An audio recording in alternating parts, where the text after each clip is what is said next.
နိုင်ငံတော်တချင်းစားဆိုတ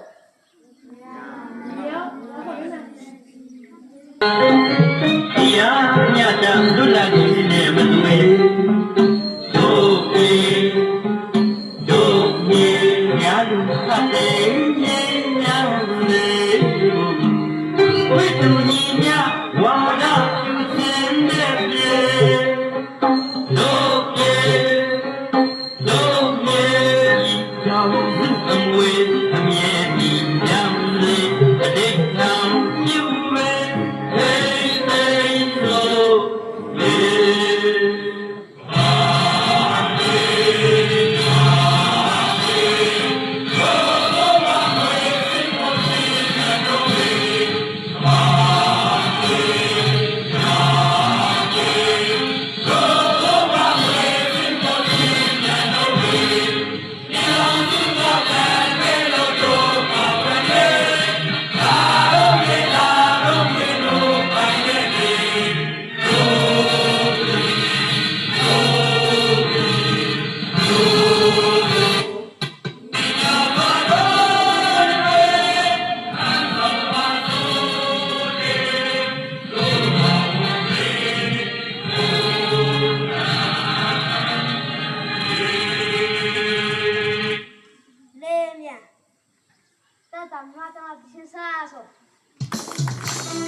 မှာကျောင်းကောင်စီဖွဲ့ရမယ်ဆိုတာဒီပါတော့